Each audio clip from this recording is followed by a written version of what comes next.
I know that some people are, yes, not able to meet us. So hello, everybody. And you can all unmute yourselves if you'd like. And I have lots of thoughts about today.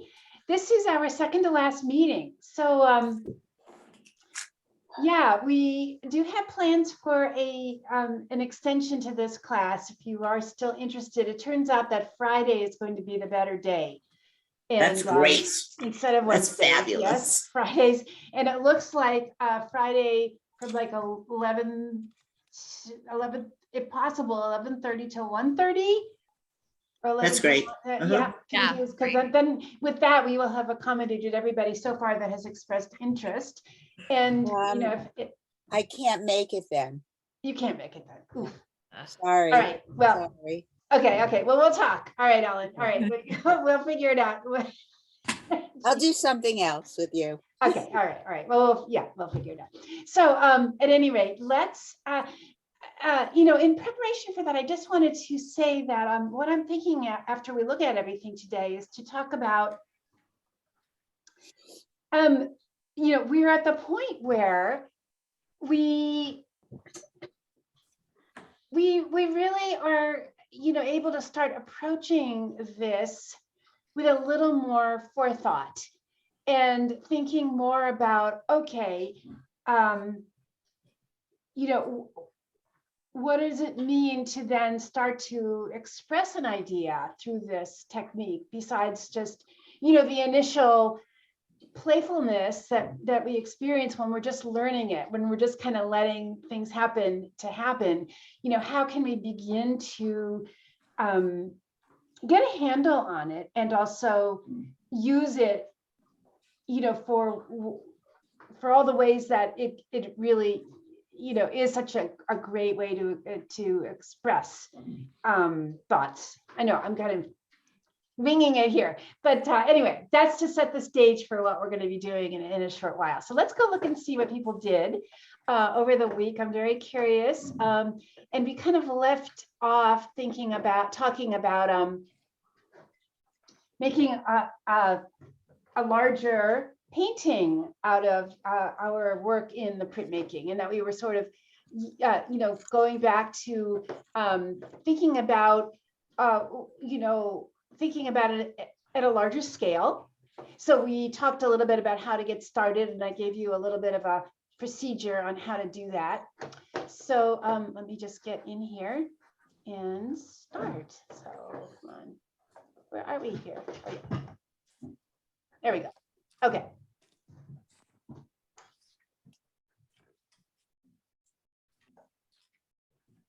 So let's just see what people have put up this weekend. I'm wondering, you know, what as we talk to each other, you know, to each of you, I'd love to hear, you know, what kind of things were exciting for you or frustrating, or you know, any of those things as you did tackle this kind of new thing. Sally, you're right up front here, so we're going to start with you.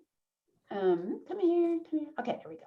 All right, so tell us what you learned and where you are with this. Well, this is a small piece. Okay. I bought a 5x7 cradle board, so I was thinking maybe I would trim this or crop this and then put that on the board. But yeah, I really love it. I love the way it came out. The thing that has been exciting me is the cropping. It's so helpful. I mean, yeah. I finally realized I had in my possession a 5x7 matting, so I could just use that instead of making my own. Yes. And I have another size too. So anyway, that's been really helpful. And so that's oh, and I also did I didn't post it, but the mess I started last week in class, I finished, and it's still a mess, but Oh, no. You know, wait, it's okay. Wait. Let's take a look. I'm going to stop share here just for a second and put you on pin here for my face. Let's see. Okay. So yeah, so we don't want to use words that are derogatory, no I know. judgment words here. It's you're growing and learning and trying new things, and for that I am super excited for you to do that, because that's the only way that we go Yeah. forward in our work. So Yeah. bravo. And you know, looks like you did end up collaging some photography, some photographs Yeah. in here along with other jelly. Yeah. So what was Yeah. what was hard for you, or what did you kind of run into here? I've been experimenting with using my own photographs in Yeah. the collages, and playing with perspective so that it gets a little weird. Like I put in a part of the brick wall upside down up here, and the trees are in the photograph, but then I extended them with dryer sheets that I painted green. Great. Yeah. And then I added some stuff. I didn't like the way it was all heavy down here and nothing up here. I tried adding that, which I don't think worked. But the thing I don't like about it is mostly this color of the salmon color. Okay. That kind of, Mhm. but Yeah. otherwise I like it, and I Yeah. might chop it up and use it in other things. Yeah, exactly. So, right. I mean, it sounds like some of that stuff is just, you know, it's, you know, the Just live and normal learn. learning, and you know, yeah. So it's all part of, you know, what you now have that in your repertoire to understand about, Right. you know, certain things that you did there. Yeah. So that's all great. Yeah. All right. Let me just go back to yours. I wanted to say Yeah, that Ellen. Yeah. the first piece that you held up, I love the color combination and the different textures. I thought it really worked very well together. Thank you. The black and red one. Are we talking about this one, Ellen? Yeah. Yeah. Okay. Yeah. Yes. Great. Yeah. And you know, as I said earlier, you know, we're going to start to talk about how, you know, the next step is like, what are we doing with our work, and how can we, you know, communicate in this? We really are using non-representation here. You know, we're like kind of into that. It doesn't mean that you can't work representationally, but you know, we do seem to be doing that kind of work right now. And so just to kind of look at each other's work and say, all right, how are certain of these functioning? The piece that really strikes me here is this area of black that's probably a creased piece of, what did you Yes, do? it is. It's a creased piece of tissue paper. Tissue paper, great. Yep. And so and the boldness, the black, you know, is one of those colors. We know that it is going to give you very strong contrast, right? And so you may know now, and strong contrast, and also the pigment, this carbon black pigment itself is pretty opaque. So going back to how we were talking about opacity versus transparency, you know, and knowing that you can use these dark colors and or black as a way to give a kind of a punch to a design. And you know, that sort of little piece of black here actually helps us to integrate, you know, the whole composition, because we see it repeated here a little bit, which is, you know, also learned that one of the ways to create a unified feeling design is to repeat something else somewhere else in the composition, the way you've repeated yellow and yellow. So, but if we were to think of a word to describe this piece, what might it be? Or is there a phrase? Is there an emotional impact that you feel based on what you see? I think it's just me and the state I'm in these days, but almost everything I make sort of feels like a warning about climate change. And so I see the black as kind of menacing in a way, and the little black is like a little house that's kind of threatened by this, whatever it's going to be, volcano or, you know, earthquake or fire or something. But isn't that interesting? Yeah. But I don't have a negative feeling about it when I look at it. It makes me happy. So I don't know. Yeah. No, right. I mean, that's so interesting though. And we do tend to bring our own frame of mind to, you know, the person who made it, as well as the viewers are going to bring a sort of, you know, their our own stuff to what we're looking at. But there does seem to be, and this is the thing about, you know, the language of abstraction, there does seem to be a way in which certain colors communicate certain shapes, certain kinds of lines, and certain kinds of, you know, the amount of white and you know, other kinds of things like that communicate. So anyway, so we're going to move on, but I just wanted to have us start to, you know, enter that world in which we can begin to read abstraction, right? Okay, so let's see, who is anonymous? Is this Kate? And she's That's- Kate Plaza. That's Kate, yeah. Okay, so she interesting pieces, and I wish she were here to talk about them, but she could not make it because silly work, God, no worry. But it seems as though she really had fun with actual objects here. That seems to be a button to me. So anyway, that's a really interesting piece that she's come up with, and you know, looks like she began to really even attach three-dimensional pieces. Another button here, thinking of them as part of the composition. So that's pretty exciting. It's cool the Okay. way she used that piece to link them together. Yes. That's right. I love Yes, that. that's so interesting too. Looking at, yeah, as a sort of little bridge, you know, a bridge element. Transitional object. Yeah. Transitional, So exactly. Yeah. is it attached? Are all of these pieces attached to the white background board? Let's see if Yeah. we can see a little bit better. Yes. Well, I it think looks so. like Kind of. maybe maybe Katie, you know, Yeah. she will have to ask her Some next places time. there are and some places maybe not. Maybe not. Yeah. I love this. Isn't Yeah. that fun? Yeah. So bravo You know, for swirliness of it all and the texture and yes. the buttons. Oh, Oh, there look, is a button. button Yeah. down there. Yes, yes. So she started to, Wow. there you go. Oh, There's a another button. button. and Oh my another- Yeah, gosh. yeah. So, Swirl. and this little thing, which is, so yeah, fun to see. So it's really kind of exciting to, Oh. you know, when people start to actually see three-dimensional, Mhm. you know, imagery actually working with two-dimensional Look imagery. at right in there. Wow, look at that black and how it's just so. So this combines collage Yeah, and Sally, was yours was a combination, was your first one, was that mostly collage? Yes, I had a piece, the part with the squares that on the right side, Yeah. like these little squares here.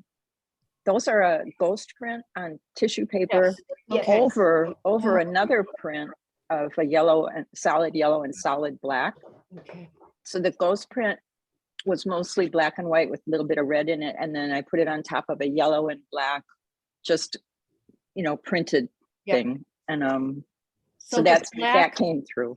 and the black piece, the black dominant piece on the left and this piece here are collaged and attached to the top. Yes, the black piece is tissue paper and this other piece is, it's part of the brown paper wrapping paper. It's got that weird down. Right, the little lower. sort of Yeah. textural, yeah, split. And I had painted it like weeks ago and I just found it when I was making this and thought, oh, that's kind of cool. That's So why I we don't stuck throw it in. things away. because Yeah, they are- exactly. It's really a good thing to have. Okay, so Nancy, work in progress, question mark. Tell us a little bit about what you're going through here with your pieces. So this is, I had a really good time. This is fairly big, with combining, you know, using masks. And sometimes I used the first printing and sometimes the second, and sometimes it was the ghost of the ghost, Mhm, just layering. mhm. And it was super fun to make, but then it's kind of like, okay, now what? So, you know, I'm still mulling that over. I had it on the wall and I was like, well, do I collage in color? Do I print in color? And I haven't come to any firm conclusions. Well, Nancy, this is where I would suggest a couple things to you, and that is,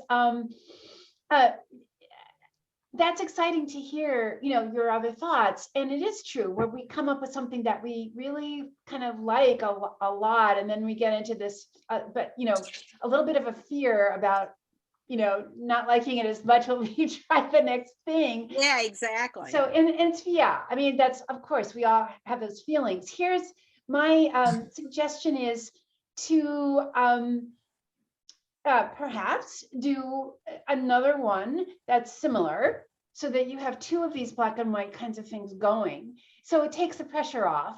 The other Yeah. thing that you can do is to print it out on a piece of paper, like take a picture of it and then, print it on your computer, and Right, then play with it a little bit with watercolor or something like that to see, what you to think. test. To test Yeah. it out. Yeah. So, Okay, yeah, the Cool. one thing we don't want to do is have you feel like you're up against a wall and you can't move because you're afraid. We don't want yeah, I ever to know. be in that way. Yeah. Yes. So, and the other thing too is to, I love the idea that we have this access to things like Duralar, Mylar. They're transparent plastic, just like acetate, whatever you want to call it, and you can, use that to, take a marker or take even, acrylic and water it down and paint on it and then hold it, put it on top. And that's another Right. great way to see how it's going to be. Yeah, that's So an there- interesting idea. Yeah, so you do have ways around that can get you further, and maybe you may not change it at all. And then how about your other one here? Another one work in progress. So this, I did some of the same thing in both green and black. Mhm. And then I collaged some green and black. Mhm. Then I thought, well, I had this driftwoody branch. Yeah. I thought, well, I'll just do a line drawing. And Mhm. then, Yeah. and then I wasn't sure once again. Yeah. Yeah. What does Beautiful. the rest of the class want to say? What do you think about think this it's beautiful. together? I do too. Wait. Adria, you do me a favor and you have Sally pinned, I think. So we can all see is Sally. So can Oh, you no. pin her? Okay, No offense, Sally. Yeah, I love looking at you. You're gorgeous, but it's Wait nice a to minute. see when someone's speaking. Hold on, let me see how I do Just, that. if you just unpin her, everyone will be able to see everyone else. She is not unpinned. Okay. Yeah, I don't have Sally on my screen. Oh, you don't? No. Good. I Adria, I need don't to either. unpin her. Huh, I have whoever is talking on the screen. right. Yeah, Yeah, hang on. Remove pin. Okay, there we No, go. I think she pinned her when we were looking at her. Yeah, stuff. but you're unpinned. Yeah, you should be now looking at Nancy's piece. Do you not see that, Katie? Yeah, that's Okay. fine. There you go. Whatever. Did you hand draw the drift, the Yeah. branch? Yeah, that's some black paint and a little charcoal. And you did that directly on the paper I did it directly on the paper. and then stamp stuff over it? No, it's on top of everything. It's on top of everything. Nice. Right. Wow. Yeah. Yeah, anybody else? Any other, what are your thoughts? Should, do you, Did you, I just need to backtrack for a second, Adria. When you were Mhm. talking about the Mylar yeah. in the one before that, how were you suggesting to use that? Well, a clear Right. piece of plastic. Let me just grab one real quick here. That's transparent. Here like this. Can everyone else see Adria? Yes. Okay, why can't, okay, Hold on. You know what I'll do is only see I'll Sally. share. There we go. Yeah. Thank you. So yes, I've actually got it. So speaker. Got it. is- I'm yeah. all set. Yep. So this can be, put on top of something, and then you can presumably the acrylic will stick to it, you know, and if it's transparent enough, then you can actually see right through it. And it almost looks like you did it, you know, you actually did it. You can move it around and see, like I've got this black, you know, Yeah. inadvertently, but I can say, oh, does it need a black stripe on it? Let's see, where did I do? Oh, I see. Oh, okay, yeah. So Not that it easy. stays on it, you just draw it and then, oh. Yeah, I thank can you. just That's a great in idea. advance. That way I can say, nope, don't like it, you know. Oh, I love that. Thank you. Thank you. Thank you. So yeah, so that's a great way to say it. All right. So at any rate, it is really great to see you do this. So this is a kind of bringing together. The question is, you've got two very strong elements, Nancy. The drawing is very strong. The background is also really strong. So what you're doing here is a very interesting sort of and this is art making, right? We try things, we have an idea, and we work and try it out to see, you know, when it sort of feels right, you know, when it feels like it's complete, or when it feels like you've sort of achieved something here. So that is something that I think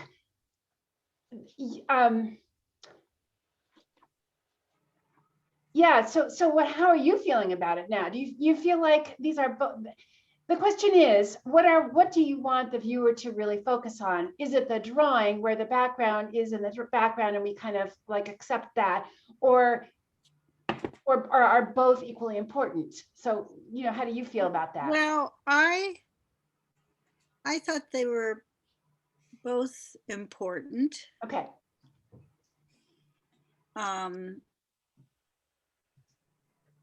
Yeah. I don't know.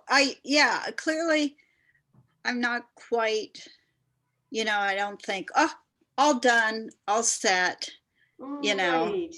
Yeah, One of the but things, I yeah. was just going to say, one of the things that might be something to try would be to put another light, very transparent color over. So again, it's the white. The white is coming through here in all kinds of ways, and it's fighting, to me, a bit with a lot of stuff going on. And I think maybe perhaps calming down the background with another overlay, like a light blue or a light green, even, you know, this maybe even a lighter, like greenish yellow over everything could calm down that. Yeah. One or the But other. you're thinking it would be over everything, including the line drawing. Well, it'd have to, well, it kind of would have to be, I guess, at this point, although you could, but that would be something to try. And that would be easy to do, again, with an overlay. You could try, Yeah, try okay, that and see how that works. But yeah, I think it's a really interesting thing to play with and to work on. Absolutely. Okay. Okay, cool. Can I ask another question on that one? Sure. So would she print it on top? That's what I imagine. Is Yeah. it being transparent like that green, and should maybe, you know, print it on the, you know, put a transparent color down on the jelly plate and have something there to print up onto that, right? Yes. In Yes. a transparent way. Okay. That would be something she could do. The other thing she could do, if this is bigger than a jelly plate, you know, is to take acrylic paint that's got a lot of water in it, right? And then just a very big brush that's something like that, you know, even bigger than this, but a sponge brush that doesn't going to give you any texture, and get a lot of, you know, your paint and your water on it, and then just, you know. Yeah, this is really big. This is 24 by 36. Yeah. Wow. It is my big, yeah. goodness. So that would be something to try. Exactly, Nancy. And then you Like a glaze. Like a glaze, or yeah. Yeah. So another Yeah. yeah. Okay, cool. Yep. And then you don't need to worry about printing it. But, can I ask something? What kind of paper is that on? It's just on drawing paper, nothing special. Yeah. Sally, did you have a question too? Yeah, she mentioned, Nancy mentioned that she used a little bit of charcoal. Would that wouldn't respond well to the wet, would it? You'd have to be careful right around there. Yeah. I mean, that would be a trickier thing, but doable. Right. but doable. You know, the other thing too is that if you have charcoal, see, there's always little fixes. If you know what to do, there are ways that you can fix that charcoal so that the water would be, would be bothered by it less. I mean, the water would bother it less, which is to spray some fixative over it. Yes, Okay. okay. And then, if you're very careful and you just, really are pretty quick, with your water. I mean, all of these are all painting strategies. These are all Right. things that you try, and if it doesn't work the first time, you learn, how to do it. So, but this is all Right. part of the art making, all of it. And it shouldn't, I don't want you to feel like it's a failure. It is an interesting opportunity for, I mean, if your blue doesn't come out right the first time, it's just that it's a little tricky thing. You're dealing Right. with a new addition to this piece that may require a special kind of a, carefulness. Anyway, so. I get it. Okay, Okay. cool. Okay, let's move on. No, these are great questions, and I think we're all, are hopefully learning a lot by hearing what we're saying to each other. All right, Mary Ellen, you loved your fishing line here. So this That's is, not fishing line, that's Oh, thread. Yay. what is it? It's thread, The thread. Okay. All off right. a spool, Oh, like spool of thread. Yes. Great. It is. And I just kept pulling it off and throwing it down, and the pink was a ghost of a ghost of a ghost Yeah. that I had laying around. So then I just put the string on, the thread on top of it, and printed over it in blue, and let's see what happens. wow. And that's Yeah, what so- happened. And I think this is a great example of, the power of a single design element, and that you can get a lot of mileage. One doesn't always need to have a lot of things going on to be a very strong image to look at. And that's kind of, going back to what we were doing a little bit with Sally's piece, for example, Mary Ellen, do you feel that you're expressing, if you were to say, what are these circular sort of tangles, metaphor for, what would you say? A scrambled brain, Yeah, okay, well. or even better, my hapless journey. Uh-huh. Oh, Yeah. Oh, And I but yeah, that's what, and all kidding aside, that is, that's how these things can communicate for sure. The scrambled nerves. Mhm. Yeah. Chaos or feeling, Yeah. like at loose ends, literally. So, some of these things come across really well. And this is a single, this is not a larger print, is it? That's an 8x10. Okay, yeah. Mhm. Okay, any other questions that you want to ask, Mary Ellen? All right, and you had another one here too. I think this is yours. This is from this week too? Yeah, Yeah, all right. And what are that was another ghost Mhm. that had a lot of different textures on it. Yeah, And then I took a piece of an open weave ribbon yeah, and put the magenta on the plate and the ribbon over it, and then printed it onto the print. So Mhm. you see the little shapes coming through from behind. Yep. Yeah. Yep, absolutely. Right. There, I think there's I believe that you have a little theme going on here, Mary Ellen, because I do, yeah. Yeah. Wait, This, can you just say what you did first? You have your. I had a ghost print. Yeah, Then I took my jelly plate, rolled it out with the magenta paint, then took my piece of ribbon and, the open weave thing, and just dropped it down on the plate on the plate, and then printed the print over it. so it lifted the paint off. Yes. In the dark solid places, yeah. So the magenta. in the magenta, were you using a bubble wrap, Mary Ellen? Or something No, like it's it? just a No? piece of ribbon. In the back? Oh, in the Yeah, magenta, okay. no, it's just a piece of ribbon that's got an open weave on it. Oh, I see. Okay, In the, okay. in Well, the white part, in the relief, right? Yeah. Yeah.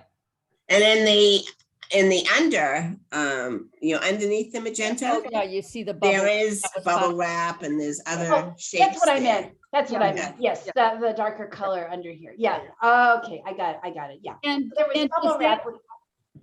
and was that the same process that you did with the thread and the blue in the previous one? It was the same Yes. thing, right? You Same- rolled out same the- idea, you yeah. put the thread down and you printed it on. Yeah.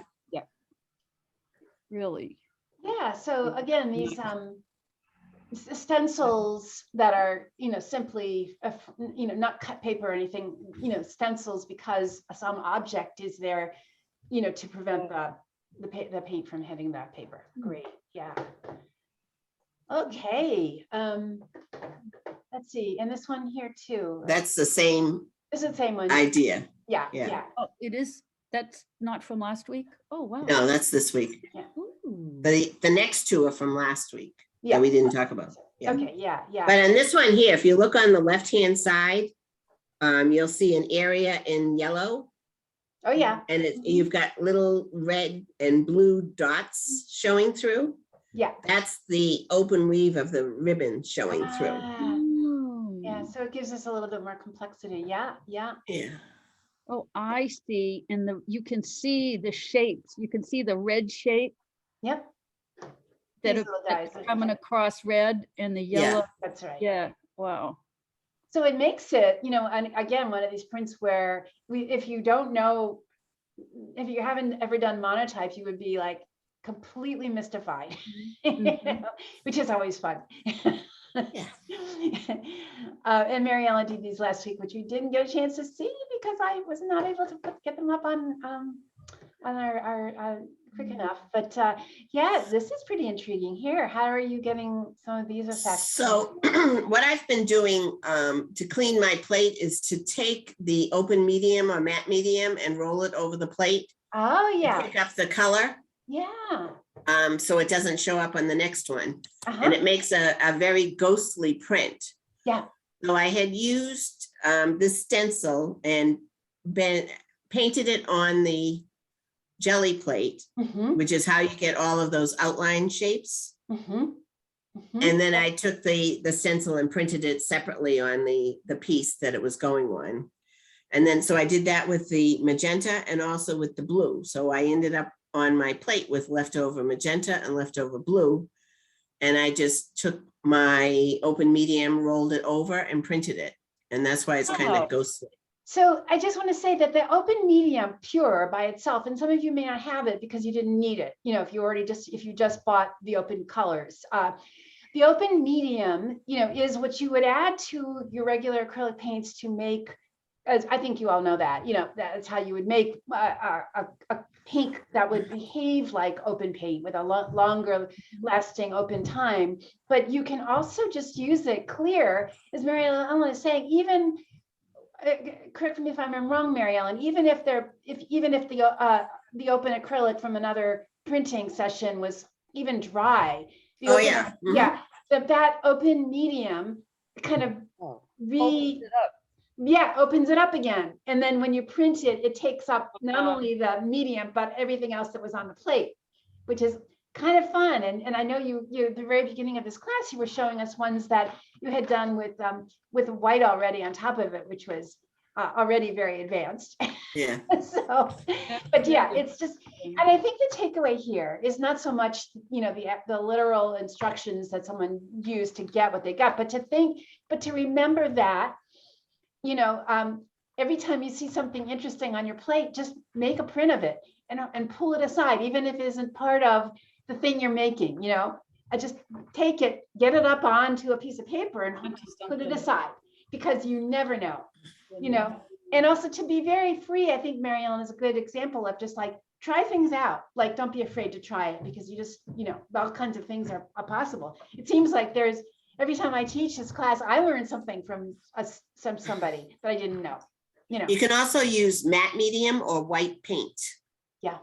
to do the same thing. Yeah, it just seems to Oh, open to back lift it. up. To lift Yeah. it, yeah, Even white paint, wait a second, isn't that what she's talking about as matte medium? no, No, no, well, oh, open medium. Open medium is it can be either clear or glossy. It doesn't really matter Oh, because when you're okay. doing it, you're putting such a Open thin coat medium. on. and matte medium does the same. Yeah, But I think- white medium mixes it with white, right? No, no, no, no. no, So the what- mediums are, they're clear, actually. They Yeah. look white when they come out, but they're clear. But white paint, won't that, paint. The white paint will give it a different look because it won't allow you to print over a ghost because you're gonna print the white layer first. So you're gonna lose your background ghost. right, right, But if you use the medium, you can do that over a ghost got it. and you keep the ghost in the background. Yeah, we, Thank you. And if I haven't confused everybody, I Oh, know. no, all I of get it. it. This is really interesting. This is really interesting of how to use, I didn't, you know, that you can, I actually used some of the open acrylic gel and I was playing around with some of those, what do you call them, matrices? Because I ended up making a bunch of them and Yeah, I tried using, because I have a lot of the fluid acrylics and I thought, I wonder if that would work. Well, I brushed it on the matrix. It didn't work, but then I brushed on some open acrylic and it kind of worked. So, you never know. That's great. never And I would guess that it's that the Because thing that makes it up, paints, right? yes, it kind of. but locks it backs up. Exactly, because Cool. you know, acrylic paint, once it's dry, in most cases, if you're not using the special open stuff, it's never going to go anywhere. It's like dried for the ages. So to be able to do this kind of thing is pretty cool. It gives you, very different kinds of approaches. You know, well, let's see if there's anybody else from our class today that wants to show anything. I don't know. Did I get to everybody that's got something to show? Ellen, did you? I sent you a Okay. piece. Great. All right. Let's see if I can find it.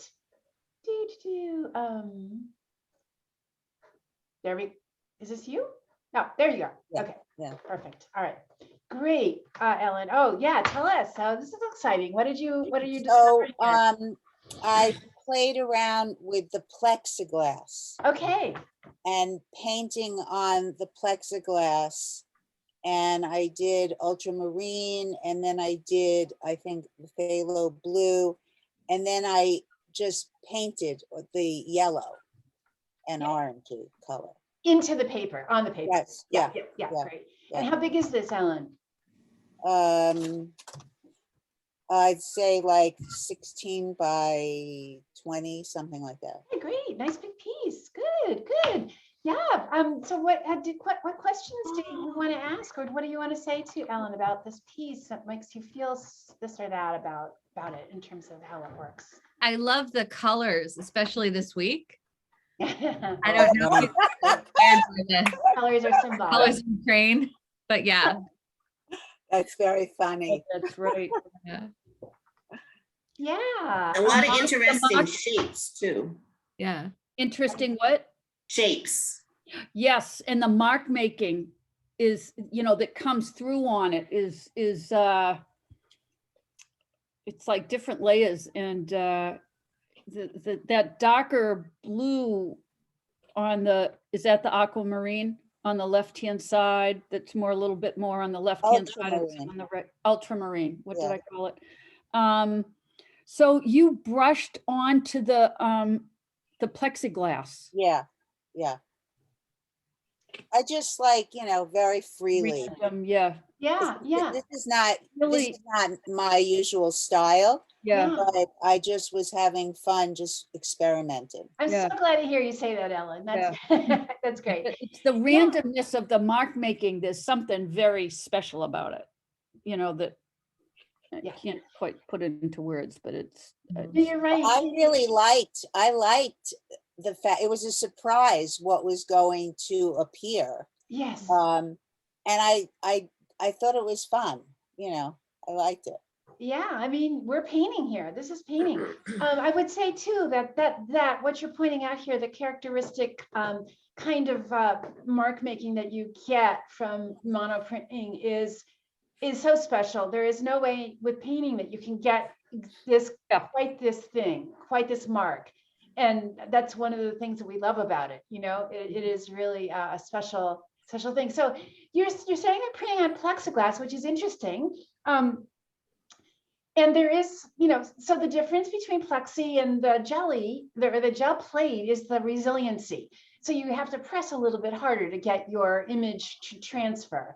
But, you know, it's basically the same thing. Yeah, I think that the jelly just kind of transfers more easily, more, you know, with not, how did you make it print, Ellen? Did you use a brayer or just your hand? Just What did my you- hands. Okay, Just my great. Yeah. hands. But I do think the result is different on It the is plexi It is than different. the Yeah. jelly plate. Yeah, yeah, yeah. For example, I think that probably you'd in the jelly, you'd probably pick up more of the inside of these marks. Maybe, you know, that's what I'm just guessing that. But yeah, good. It is exciting. Can I ask a question? Yeah, You know, you talked about in the last class about oh, I forget what it was, but it's like marking out the edges so you can print something on a larger piece, but it doesn't have the rectangular edges. right. Like you're just using a big stencil. You're cutting a shape out of the inside of this and then printing it. Yeah. But so that thinking about like working on a big piece, Yeah. like say something like that, where you start with you have something bigger, but then you want to go in and print, you know, almost like you want to print a collage, but if you want to print something in a section, Yeah. but you don't want the edges to show. Right. Mm. Right. So you have to So- make some sort of a Template that just around it. Yeah, that's right. But also, you don't want to like press down on the edges either, because even say you did a circle around it or some abstract shape, if you press down on the edges, won't the edges show? No, because so here's my jelly. So you know, if I just take let's see what I want to do. Just take a piece of paper here. Quickly through this to show you. So, for example, if I put this like this, Yep. you know, Yep. and I press that against something, there's no way that these edges would show. You know, Okay. you only get the The middle. way that the edges, but the edges of the abstract shape in the middle. Oh, well, yeah, those are going to show. But you were saying what? Yeah, I mean, Okay. well, that's one You know, thing you can. And so you just have to figure out what shape you might want that to be in. But if you didn't want it, if you just wanted to have like that effect Oh, where it's not a if you sharp, wanted to have that effect, then I would say use your plate, but don't put any paint, you know, on these edges. oh, don't put any paint on the Right, edges. right, Oh, right, just oh, like okay, Do yes, a little thing here or here, Okay. and then just print Yes. it. okay, You can see it. And then again, Okay. remember I was saying that this a piece of plexi is really helpful. only put the paint where you want it to go. Yeah, only put the paint where you want it to go. That's Okay, right. got it. And that's why, yeah, like this, a piece of plexi that you can hold to print is really handy because then you can not get your fingers in the way Got it. and you can see Got it. through it. Yes, yes. But yeah, I mean, it does, you. sometimes we really do have to sort of, you know, be clever about how we're Yep. figuring it out because it's not so obvious.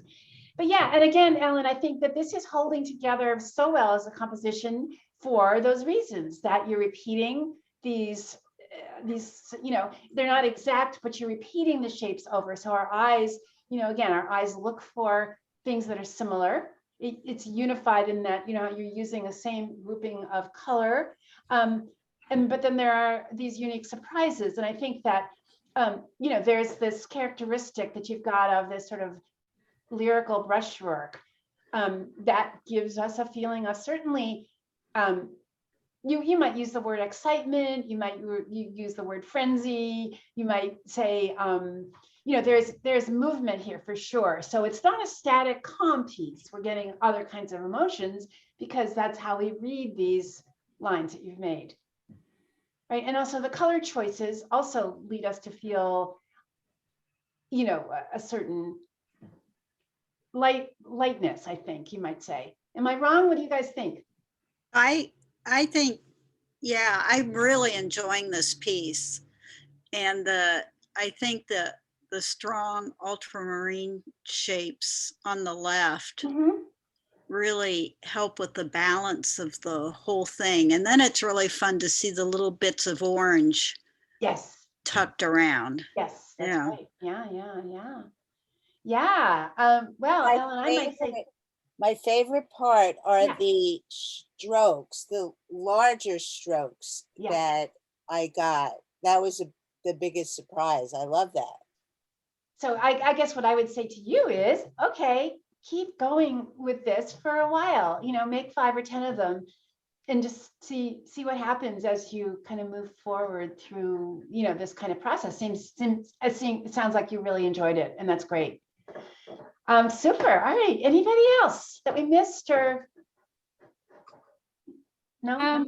I'd just like to tell you about what I worked on this Sure, week. Katie. Yeah.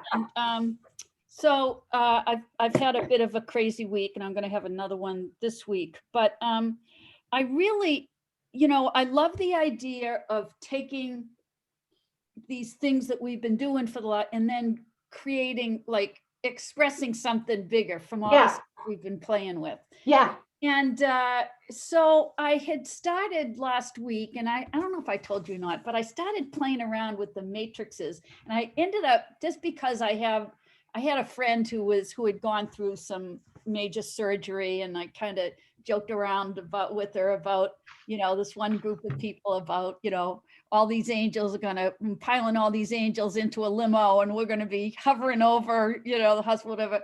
So I just started making these matrices of all different angels. Do you know what I You mean? did start to And- show us that last week. and- Yes. Yeah. And so I really got into it, and each person, and I had really been thinking about, like, the books that we had made, and almost like that I could even write something, and there'd be words that, you know, the special things about this particular angel that was Yeah. unique to them. And it started growing and getting bigger, and I started putting all this time into it. And then all of a sudden it's like, you know what?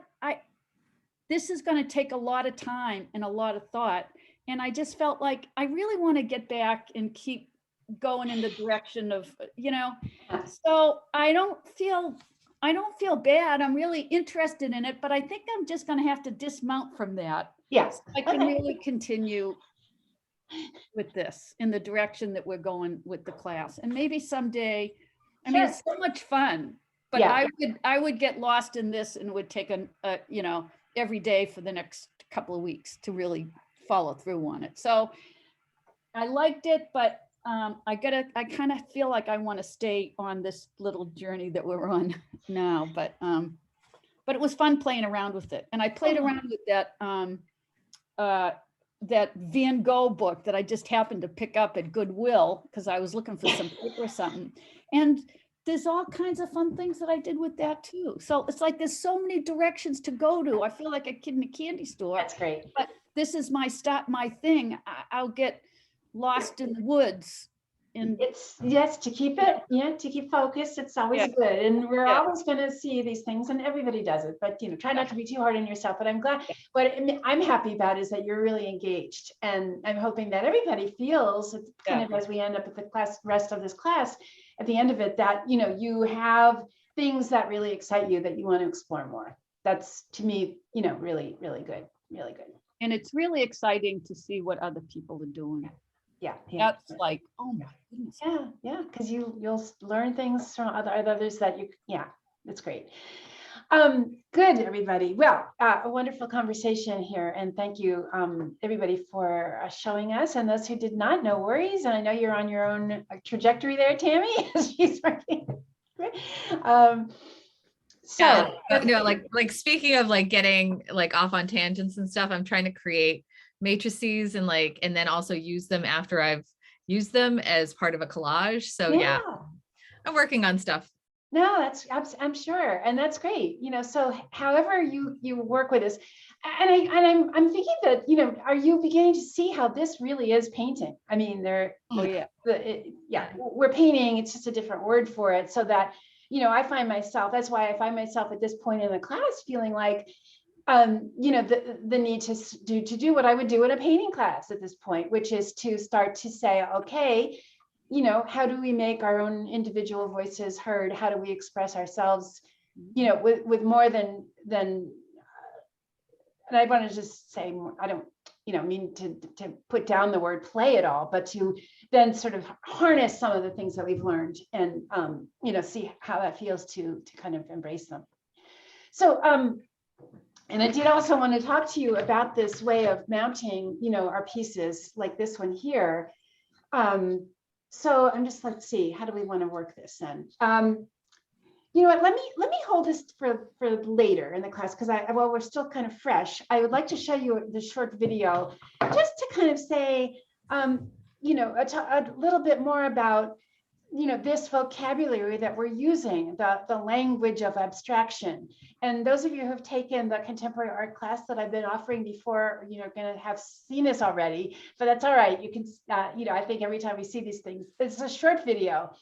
And to have a quick conversation about this, because this is what we're using. This is the language.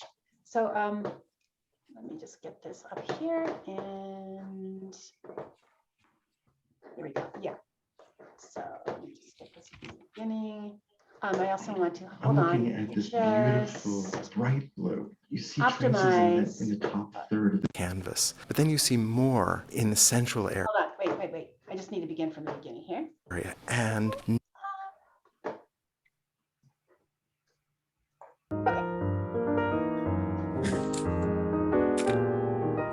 we're in the galleries of the Art Institute of Chicago, and we're looking at a large painting. It's brilliantly colored, and it's abstract. We wanted to spend a little time just looking. And we want to think about ways in which those of us who maybe don't encounter abstraction on a regular basis can find entry points. Abstraction can seem difficult. It's easy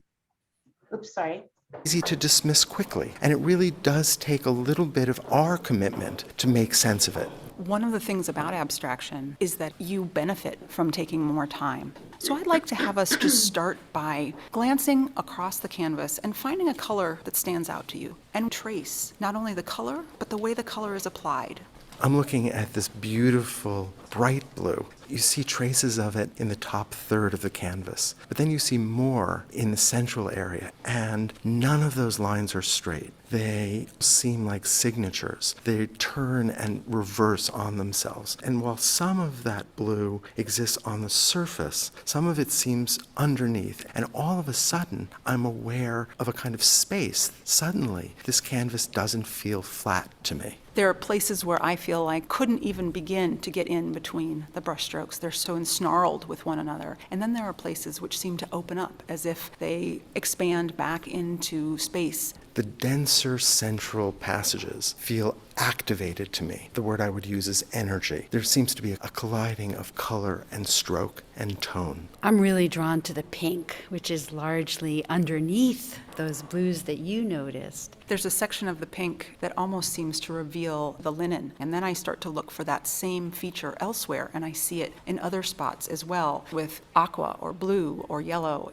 And some areas seem very intentional, where we can feel the movement of the artist's hand, and then other areas feel rather accidental, where the paint is dripping down. And so all of a sudden this painting feels archaeological, as if we're able to reveal earlier moments in its creative process. Let's think about this title, City Landscape. When you look at the painting, do you start to conjure up a memory of a city landscape? The title is tricky for me because it closes down the openness of the meaning of the painting. It's a little bit like when you read a book. You have your own ideas about what a character looks like, but then you go see the movie and a director has made that decision for you. In an interesting way, you lose something. But I want to challenge the idea that it can't also invite us in to bring our own personal interpretations and let just the prompt of city landscape open up a new avenue for exploration of this painting. There's such a variety in the application of paint. All of those differences make me think about the bombardment of all the different kinds of things that one experiences in a city. It's a kind of cacophony. There are different questions that this painting poses for us. One of them is, how do we engage with abstraction? How do we understand it in the larger context of abstract expressionism? Joan Mitchell, although she comes from Chicago, goes to New York, eventually to Paris, and has lived through the Second World War and is spending time with abstract expressionists. She is throwing off the yoke of representation that had ruled painting for centuries, and there was a tremendous assertion of freedom, of exploration that existed at this historical moment. For me, it's enormously pleasurable to stand and just look at the paint and to imagine the brushstrokes and to indulge in the oranges and the yellows and the blues and the pinks and the magentas and all the different kinds of grays and creams that we see. But it's also just as interesting to think about why abstraction emerged in the United States after World War II. What did it mean at that moment? And those are questions that are really interesting to consider. And I think it can be useful when you look at abstract painting to think about music without words. In a sense, what an abstract painting is asking us to do is to be satisfied with composition, color, brushwork, tonalities, the way that we're satisfied with notes and rhythms and harmonies in music. Music doesn't always need words, and painting doesn't always need to represent something. It can simply sometimes just be itself.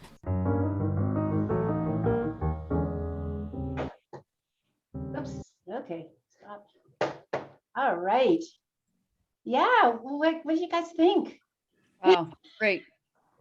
Did people see that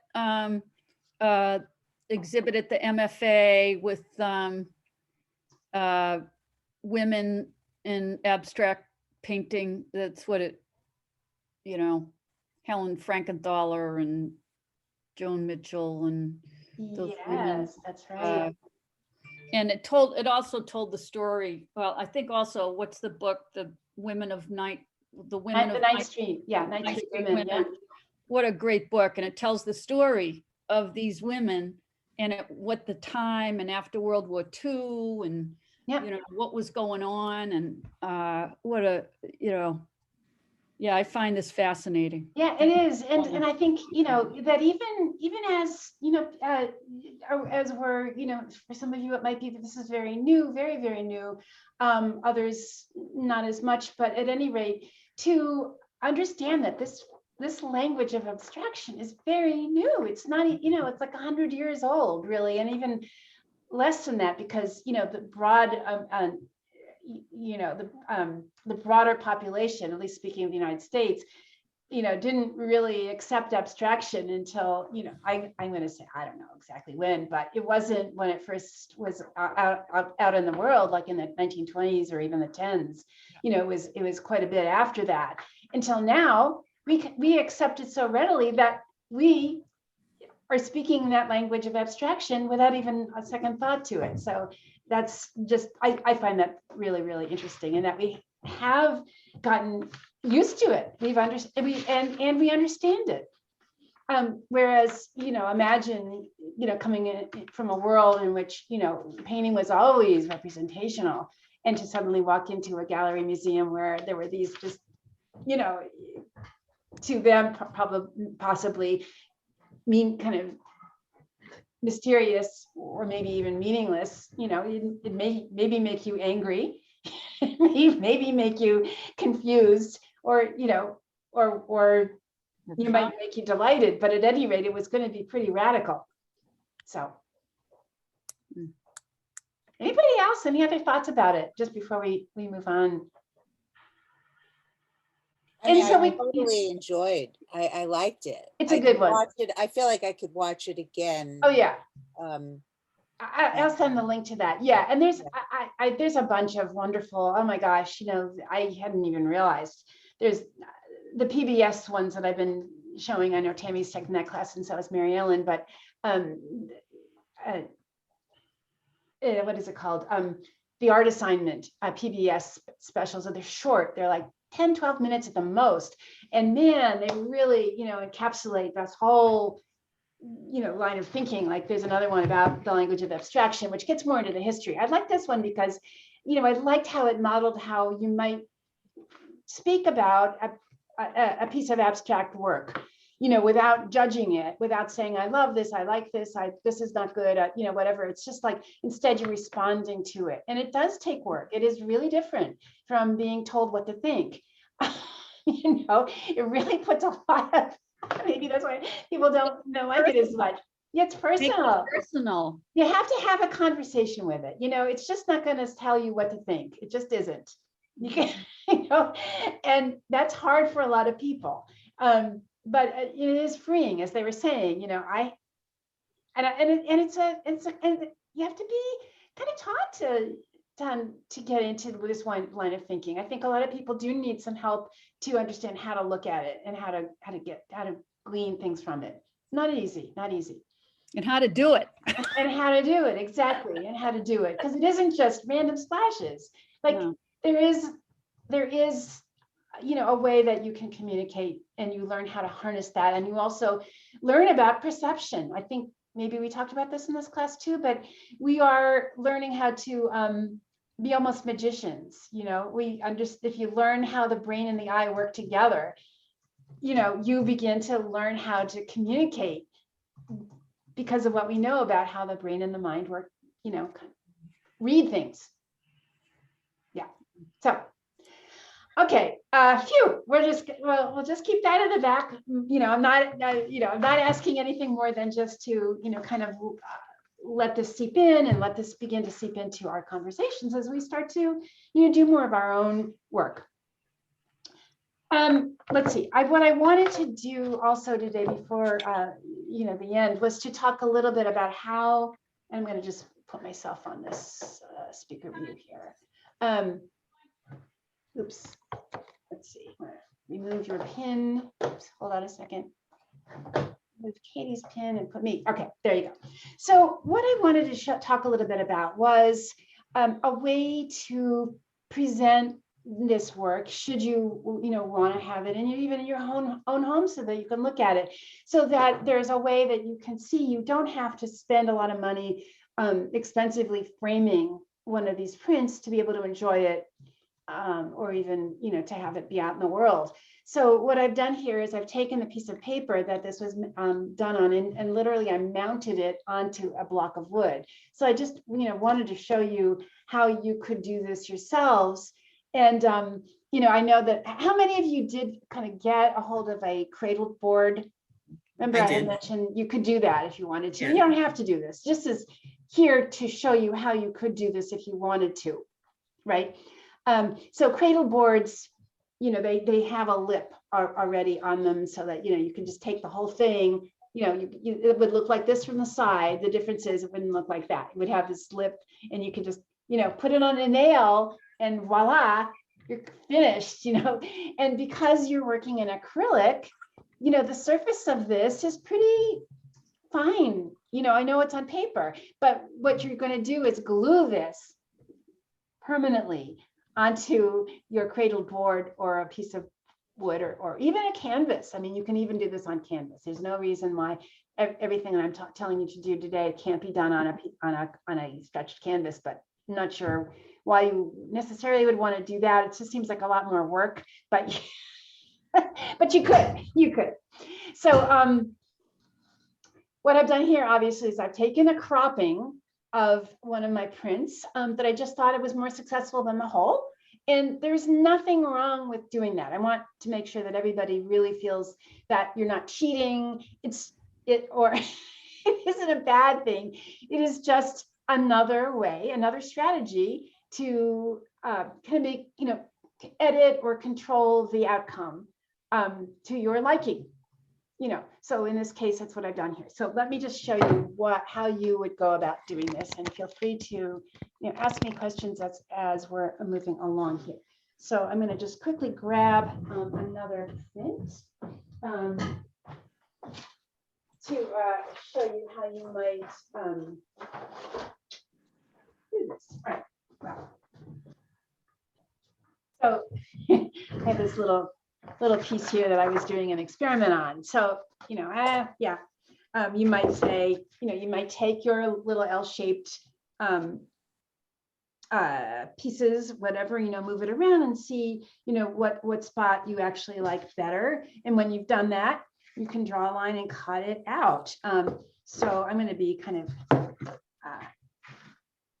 tricky here and just go right for it.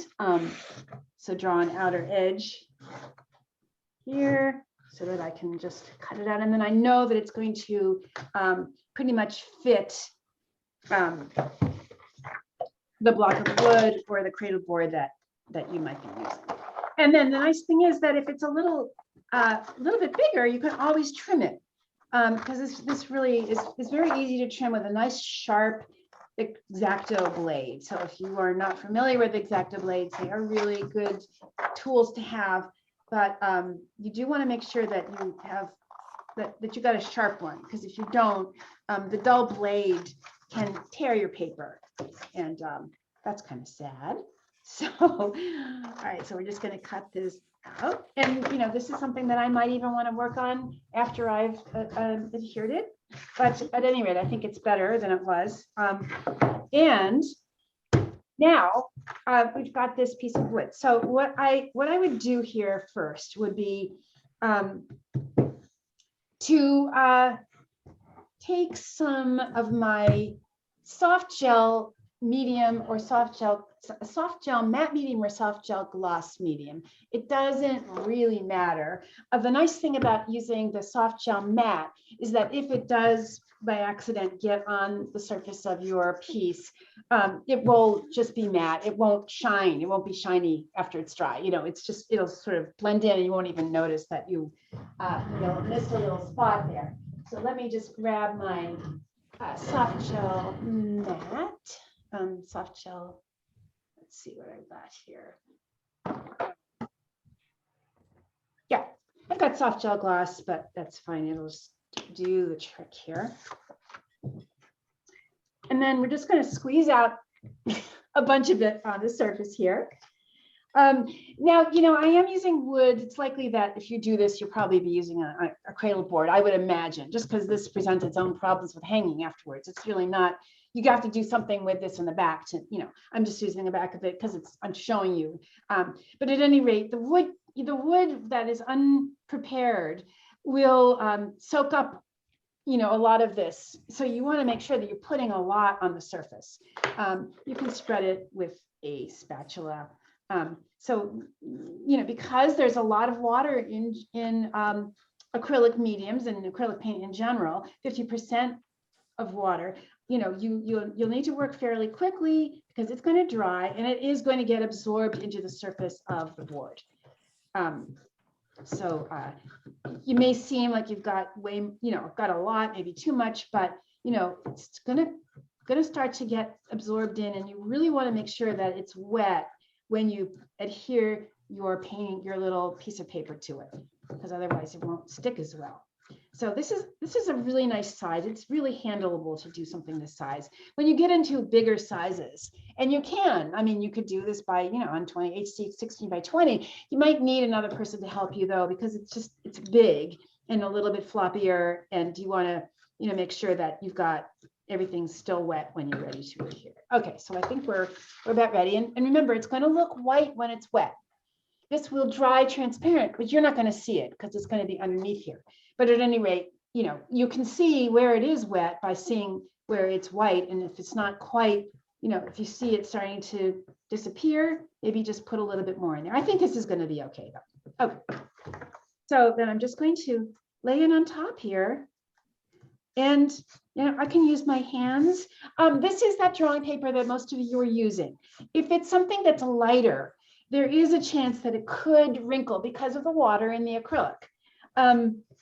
If that happens, it's not I think it's probably going to be fine if you take your brayer, you know, on it, and you really, you know, use your brayer, the pressure of your brayer to smooth it all out, those wrinkles should disappear. So that's basically it. And then what I would do at this point is to take some piece of like, what's it called? The freezer wrap, because it's got plastic coating on one side. Put the freezer wrap down on it. That one right over here. The freezer wrap, just, it's like, you know, when we did our books and we used glue in the books, the same thing. When you let it dry, you don't want it to inadvertently stick to something else. So just put something down on top of it. And then what I do is I pile books on top of it, you know, just something that's going to be weighted over the whole thing. Well, I don't need to do this, but you'll see my drift. And, you know, in a couple of hours, you're done and you're ready to go, you know, and you've got a finished piece. And if you want to, you can go back and keep printing or keep painting on it. I mean, it's not done until you say that it's complete. But that makes it a very nice little piece that's ready to go, you know, ready to hang right on your wall, to give to somebody. And, you know, it's a nice permanent way to you know, hold on to these prints. And you don't need to go to the expensive framing, because, you know, framing and all that stuff just gets really expensive. And it also, what I don't like about it is that you have to look at your work under glass or plexiglass. And so, you know, you're kind of away from it a little bit, but this really treats it as a painting, which is really what it is. Again, because we're using acrylic on the top of it. It's pretty, you know, it's pretty good. You know, interestingly, what I just show you on the top of this one is that I added some areas because I was showing another student what can happen when you build up the surface. You can, let's see, for example, let's see, what did I do here? Yeah, you can sort of see, I put a little area of glossy gel here just to show you that if you wanted to do that, you could cover this whole thing with glossy gel medium and have it be, you know, have a nice kind of glossy sheen on it. Or you could add acrylic medium, matte medium over the whole thing. This is actually, it's a little hard to see it here, mostly because there's also an area where I used silver iridescent paint on this, just to, you know, again, I was just playing and showing somebody something. But, you know, in other words, you can add things on top of this that you know, might be interesting to play with as well. Yeah, in this light, you can actually see the little bit of creases just because the surface of the wood, you know, really had a little bit of ridge in it, you know, but that doesn't bother me at all. I don't care, you know, it's fine. But that's the advantage of using a cradle board, you know, that you buy. It's not going to be a, you know, piece of wood like this. It's going to be, you know, either birch plywood, which is very, very low, what I want to say, there's no texture in it. It's very, very flat. No grain to it. No grain to it. Thank you, Katie. Yeah, no grain. And also there are other surfaces like masonite, you know, which are just really, really, really super smooth. So anyway, that's how you could do it. That's how you could present your work. Any questions about this? You have a two-sided piece. Like this is kind of cool. Like this is a two-sided reversible painting that could just sit on your desk and you can see it from sides. Yeah. Yeah, anyway. So if you wanted to, so my concern is getting it so it's exactly to the edges, right? Yeah. And so you would trim it afterwards if it wasn't exact, yes, with an X-Acto knife. With there is a little bit. I can feel that there, you know, that this is showing a little bit. So then this is where I would let it dry completely. The problem, you know, you don't want to do this when it's wet. Like right now, it's quite wet. And if I took a X-Acto blade to it, I'm likely going to tear it. Yeah. Yeah. So just wait till anybody who's ever had experience with X-Acto blades will tell you that. Wait till it's dry. Just don't be so impatient. Sometimes I get impatient and I do it anyway. But yeah, it's better if you wait till it's dry, and then you can just, you know, take that sharp blade and just cut that right off against the edge. Okay. Mm-hmm. Yeah. Okay. So what about those ones? What about the frames where it's like there's like the cradle and then there's a space and there's a outlined sides. Could you do it directly on one of those? Do you know what I mean? No, that wouldn't be so, no. Say it one more time. It has, You know those, they're frames and it's Frames. like the cradle board and then there's another outside lip, but Oh. space between the, you could, yeah, why not? Sure, so as long as you know, the issue is just making sure that it's nice and flat on it. And if you can Yeah. do that, and that's where you really probably want to use a brayer, because unless you can really weight it in the middle without getting in the way of the other. Anyway, okay. yeah, absolutely. And there's lots of things we could do. The other thing that we haven't explored is printing on fabric, right? And you know, that's actually something that I wanted to talk a little bit about today, although Awesome. it's really nothing much to show except you have a piece of fabric instead of a piece of paper. You can even register it, you know, depending on the fabric you're using, you can basically, you know, do more than one color on it. If, you know, and to do that though, I would recommend using something like fabric that canvas would be a great thing to do that way, because it's nice and stiff and it won't flop, you know, it won't sort of crumple. Like something like silk would be really hard.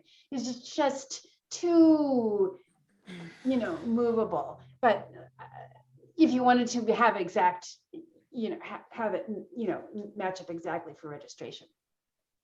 Unless you glued it, unless you put it down on a piece of paper and then you could like fray the edges. Do that and too. Do You all can do that kinds of too. things and still print on top of it, right? Absolutely, Kitty. That's a great suggestion. Yeah, yeah. So there are all kinds of ways that you can, you know, print on fabric. And why would you, you know, let's just, I'm very interested in that. I know, let's think about the ways in which, what would happen if you did Yeah. that? Like, what can you imagine doing with a printed piece of paper, of fabric? Well, I think if I can print on it, why not take a nice piece of, like I have a lot of fabric at home and I love the idea of working with fabric. in Yeah, abstract. yeah. Yeah, the thought that I could take a more sheer, like I was just thinking like more sheerer and take the edges out, do you know what I mean? And make Yes. them rawer, or so just some of the threads would show off to the edge, you know, and if I could print on that, it'd be like another layer Yes. that's created that I'm printing on top of, and I That's- could still put more, I could print on it, I could paint on it, I could put more fabric on it. I mean that, and I could do it as big as I wanted to and put the fabric on as much as I wanted to. That's very interesting to me. Right. And there, of course, are different kinds of fabrics, like, you know what, I'm going to prepare a better demonstration of this for next class. I sort of didn't carry with this further enough in my mind to really show you, but for example, taking sheer fabric like organdy, you know, and I know we're all not up to date on the fabrics and all that stuff, but you know, they're really super sheer fabrics that can be beautiful printed on, and because you can see through it, it, you know, kind of acts in the same way. And there are things that you can think about doing in terms of thinking about a statement with our work, or communicating something with our work. That is maybe how you can think about using it. And that, you know, that then knowing that you can do that, if you get an idea, for example, and I'll show this next week, I will be better prepared for this kind of a conversation. But, you know, there are ways in which printing on something that's very transparent, and then, you know, having a way to show it, doesn't need to be stretched, doesn't need to be framed. It can just be on a wall with the printing on. It could be really interesting. And, you know, if you print on other kinds of things like cotton duck, for example, you know, something like that's got a white background. I think, you know, printing obviously on something that's lighter than darker makes more sense. Generally speaking, you could quilt with this stuff. You Yeah, could, that's what I was thinking, is you can sew, like you you can said, sew with it, before, exactly. that you can put even with even when we're printing on paper, I know you talked the other day about adding, that you can add stitching. Absolutely, stitching onto it, right? You know, I do have a quilt that I did a couple bunch when I was doing a lot of printmaking, a big quilt that I'll show it to you that I did that exact thing with. So yes, so it really kind of opens up the possibilities of how you can use this process and what you can use it for. You know, so that then what happens is your imagination, your artistic, you know, vision kind of drives what you might want to print on rather than the other way around. So learning the techniques in a class is a way then to have them in the back of your mind so that when you have an idea of something you want to do, you know how you could do it or some of the ways you could get to it. Yeah, like collecting old, I've collected like old scarves, like really beautiful Yes, scarves that are that, you know, that right. I've thought you could do a lot, you know. Exactly, that you exactly. think are So outdated and you might want to throw away, could be really beautiful. mhm, mhm. So there's lots of, yes, so there is a lot to be said for the idea of working on fabric as another possibility. Absolutely. So what I thought, you know, for our, sort of our last assignment, you know, would be that you would choose one of the ways that we've been working in this class and just spend some time in the next week playing with it more. You know, just like not so directive today, but like let you keep experimenting, keep playing with it, and maybe keeping in mind too this idea of how a non-representation can be expressive, even if it's not necessarily, you know, at the top of your mind, like you know, just allow that to happen. Just allow that thought that the colors and the shapes that you use could be expressive, could be communicating a thought or an emotion. Does that make sense? It's kind of undirected. We have about 20 more minutes to work in class today, and then we can just, you know, check in at the end. And then for next week, as I said, I think I will do a better demonstration about printing on fabric, what to do with fabric, and you know, as a kind of wrap up, you know, to spend more time looking at what you all have been doing and talking about that and seeing where we go next. Okay, so If you're preparing stuff about fabric, yeah, what about like printing on wood? printing on wood, same thing. Yeah, I can certainly you know, talk about that as well. Or Yeah. putting on other kinds of materials that would be unexpected. Right, because I would love to know how to prepare a surface to accept the paint properly before I seal it or, you know, whatever. Okay, sure. That sounds great. Yeah, so we'll do a little bit more demo on that line of thought. Thank you. Good. All right, so let's go print for a little while. And yeah, Sally. Yeah, go I ahead. just wanted to tell people about this artist that I love, who did use fabric. And I actually don't know. Let me show you one of her Sure, collages. and I can also, can we bring it up? Can I find her on the internet? Yes, her Sally? name is Yeah, let's see if we can. Hannah-Laure Barron. Oh, yeah, I think I know that. Yeah. Is Icelandic or no, maybe not. Will you hold it up again so we can, Can you or see spell it for us? Oh, Hannn yep, Elore? yep. There it is, Oh, here Baron. we go. She's right here. Thank you. Okay, so let's just see some of her work. So you're saying that did she print, you're saying these are prints, some of them are prints? I'm not sure which, the one I was showing you it's clearly cloth. There's Yeah, some on cloth. Oh, I see, on cloth. Yes, figure. I wonder if the figure is printed somehow. I'm not sure though. I wish I knew how she made these. Well, this really looks like a print to me. You know that Yeah. thing. Untitled monoprint. Ah, there you go. It is a monoprint. It's a monoprint on fabric? Sure. No, this looks like No. really beautiful paper though. This looks like a handmade or very expensive, you know, beautiful printing paper, because when you work on that, you do get the paint where the ink seep into the surface really, really nicely. But you can see that she's using string here, just as we did in our class. And that this is some kind of a piece of something that she added paint on or ink on and printed. Yeah, but that's right. Oh, You think great. it's- Nice. You think it's fabric that she printed on? No, No. because you can see that it's paper. Yeah, you can see the edges of the paper. Okay, got it. Yeah, you can see the deckled edge of the paper here, and that's how you know, Yes. you would know. Got it. Got it. Yeah, so that's great to know. Thank you, Sally. This is a really interesting artist that I did not know about, and working also in this abstract language. Yeah. The whole book about her, collage and ensemble. Great to know about. Thank you. I'll send that to everybody in our email as well. Okay, so let's just oops. Get out of here. All right, so I'm here to answer any questions and to work one-on-one if you need to.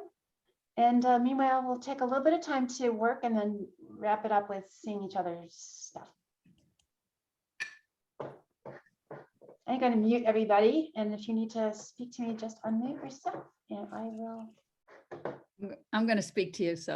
Okay, great. All right. Yeah. Yes, Katie. Okay, so I have two questions. Yeah. One is, I've worked in pastels mostly previously. Can I print on sanded paper, like you want paper? Absolutely. And then just just work abstractly from there, right? Exactly. That's a great idea. I love it. Yeah, there's no reason why you can't print right on sandpaper. Yeah, that's an interesting surface. So it would be a soft impression, and I love it because going back to working representationally right now does not have a great appeal, but Yeah. I love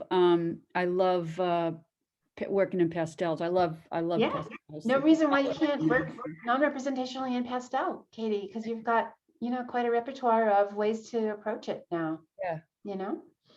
But yeah, I don't know that your image will necessarily be soft, but it might be. I think it depends on the grain of sandpaper. Yeah. But yeah, that would be really great to play I with could that. look for a finer grade. Mhm. A finer grade.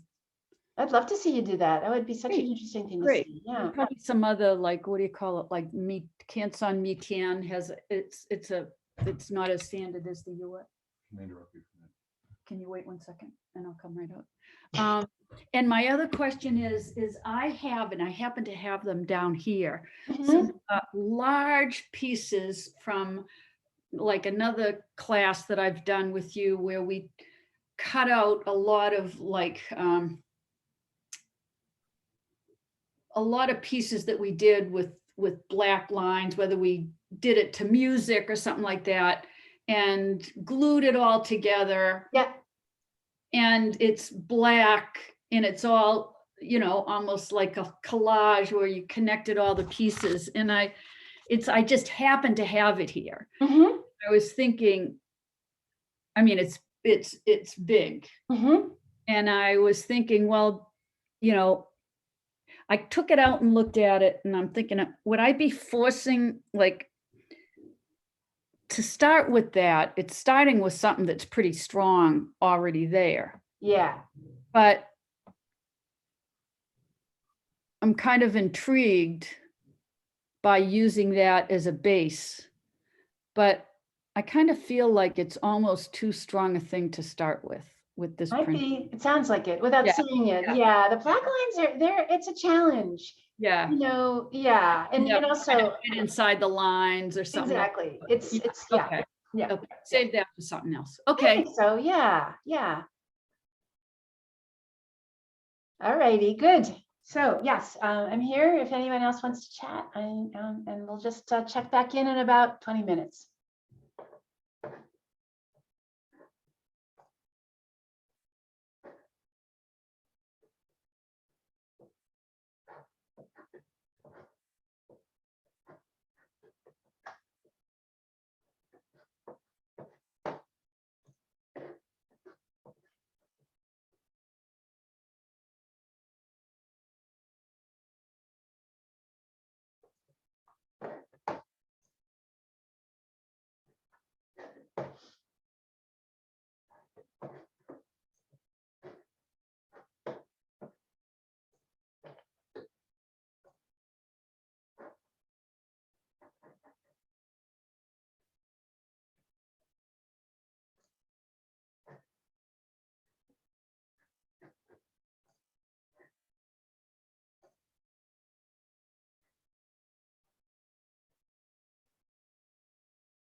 I love it when your dog starts barking.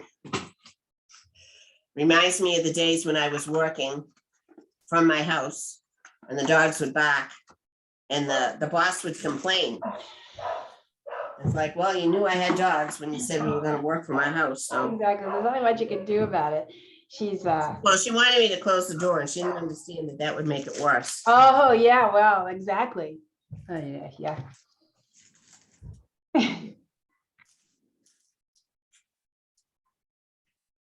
A lot of conversations got muted real quick.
Okay, everybody, you want to just kind of come back to our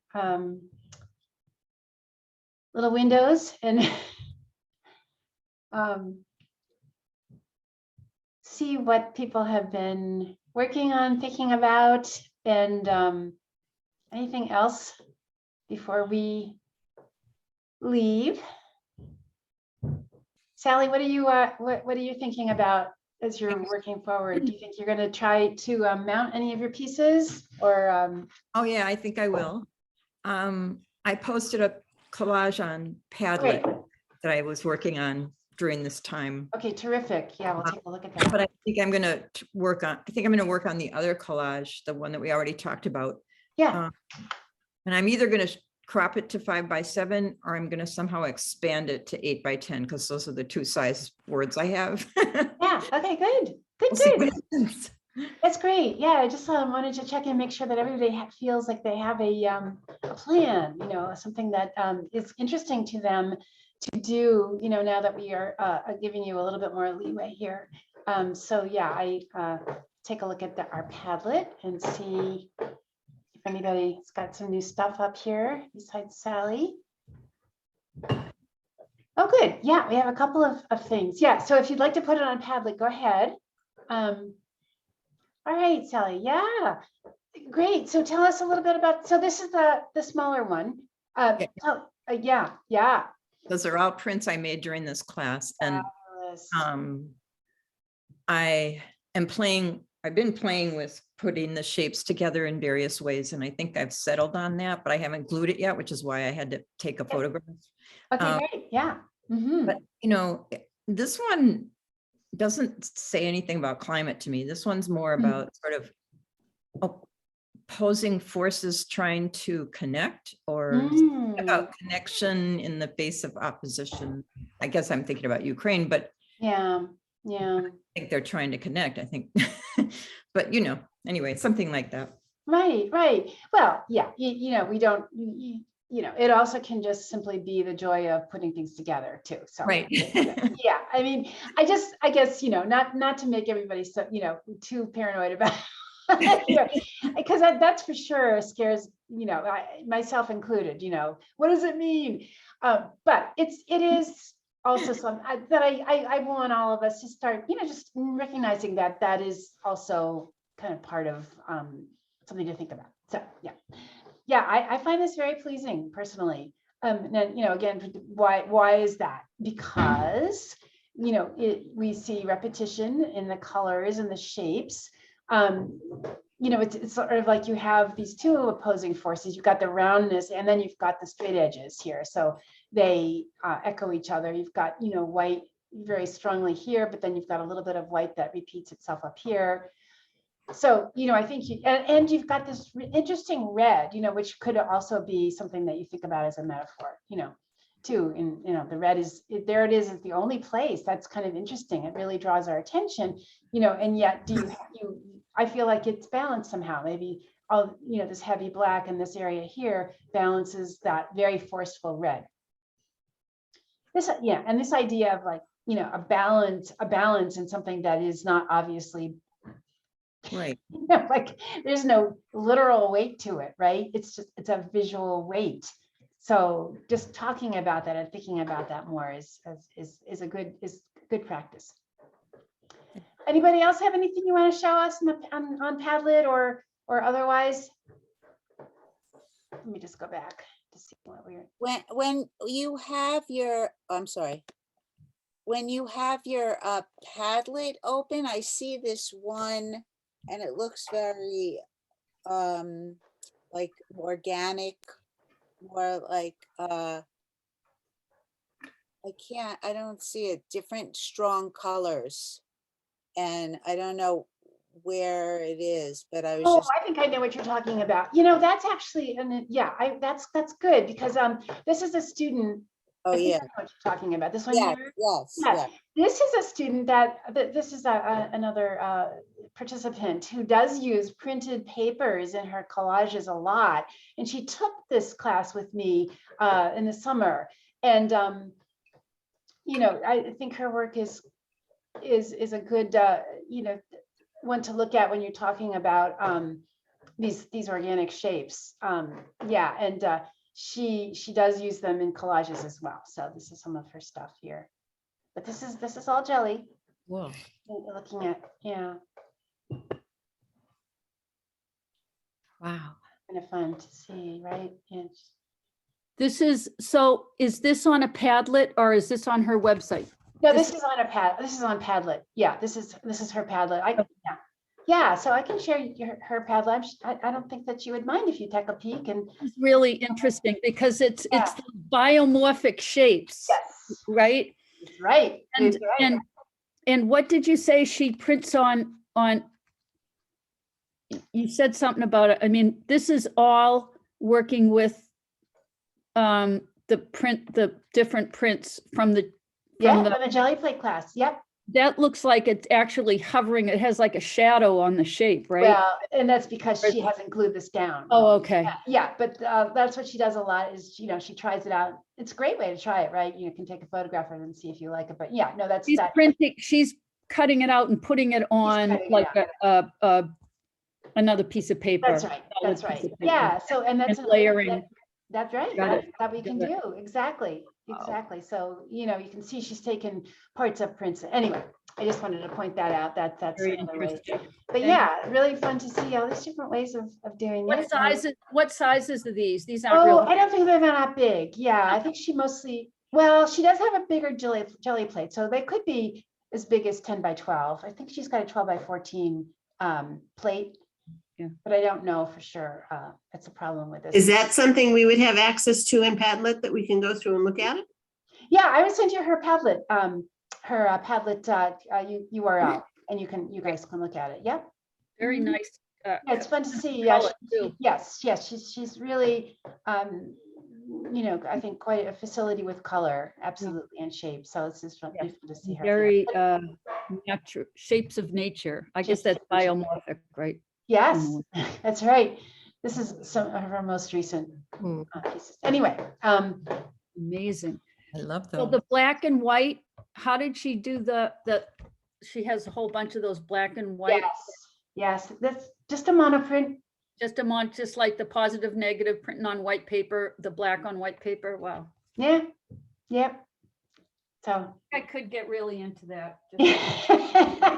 just little teasers here. All right, anybody else want to talk a little bit or show what they were working on? But this is more to the point. Does everybody have something they feel got a direction for next week? To go back to any of the techniques or, continue with the books or anything that excites you, interests you, keep on doing that. And, we'll see what you're working on. And, kind of a segue into those of you who are interested in continuing, for a 6-week sort of extension. We will be taking we'll be taking off where we've left off here, which is more of going into a direction, kind of following your own path in presenting to class and, continuing to work with some other ideas, maybe conversations about color, things like that. And what time did you say that was going to be on Friday? So Ellen, what you can make Friday? I can't make that late. You said What's good for you on I Friday? think Friday in the morning. I would try to be able to make it every Friday morning. What was Like- it? 11 to 1?